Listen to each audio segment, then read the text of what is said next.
Le séminaire gouvernemental 2021, c'est désormais du passé.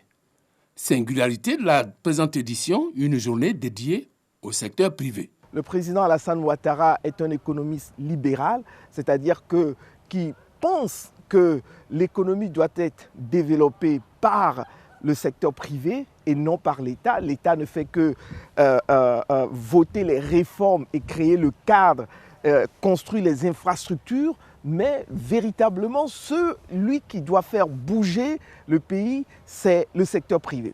Donc c'est pour ça que dans le plan national de développement de la Côte d'Ivoire que le président Ouattara a proposé, le secteur privé occupe 60% à 70% de l'investissement et des actions économiques à mener. La volonté politique est clairement affichée. Reste à lui donner les moyens de son expression. Piste de solution, revisiter le modèle de référence État-secteur privé. Tout au long de ce séminaire, le Premier ministre a mis l'accent sur le changement de paradigme. Dans cette démarche, la composante qu'a cité le Premier ministre, c'est le changement structurel et culturel de l'administration et de la gouvernance. En tant que secteur privé anticipateur, en tant que secteur privé proactif, ça dit nous pouvons proposer à l'État une foultitude de mesures pour lesquelles nous avons les statistiques dans une perspective du secteur privé, mais nous n'avons pas les statistiques dans une perspective publique.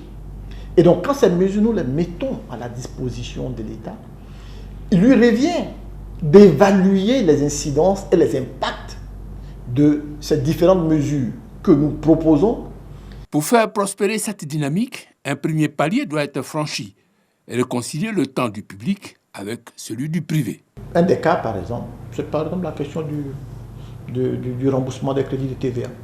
C'est par exemple le paiement de la dette intérieure, où normalement les textes prescrivent une période donnée dont tient compte les entreprises dans l'élaboration ou dans leur contrat avec l'État et qui après se retrouvent ne pas être respectées pour diverses contingences.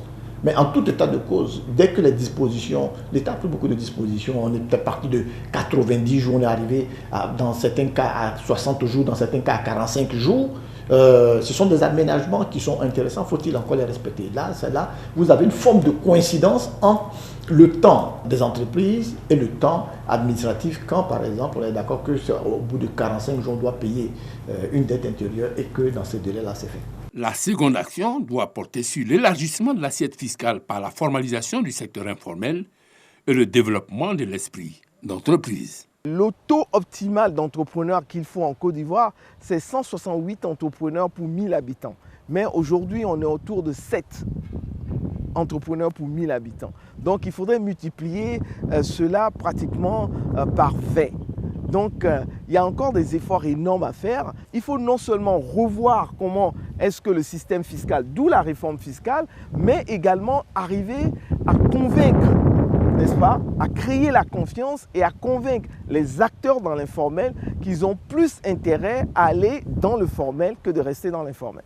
Autre facteur déterminant de la réalisation de la vision 2030, la transformation structurelle de l'économie. Si on prend la filière évéicole, par exemple, la Côte d'Ivoire, c'est vrai, fait de la gomme de caoutchouc qu'on exporte, mais la Côte d'Ivoire fait également des produits dérivés du caoutchouc pour la construction. Mais entre la gomme et les produits qu'on va utiliser comme matière première pour faire les produits dérivés, il y a ce département-là qui manque à la Côte d'Ivoire. Et ça, par exemple, c'est quelque chose qui peut être développé, d'autant plus que l'État lui-même a déjà fait le choix de cette filière pour pouvoir développer ce qu'on appelle les chaînes de valeur.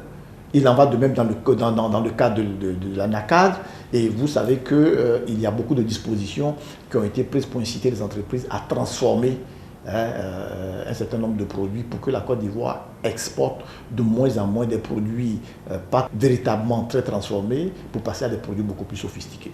Pour information, la vision 2030, c'est entre autres la création de 8 millions d'emplois, doubler le revenu par habitant, réduire la pauvreté de 39% à 20%, rehausser le niveau d'espérance de vie de 57 ans à 67 ans.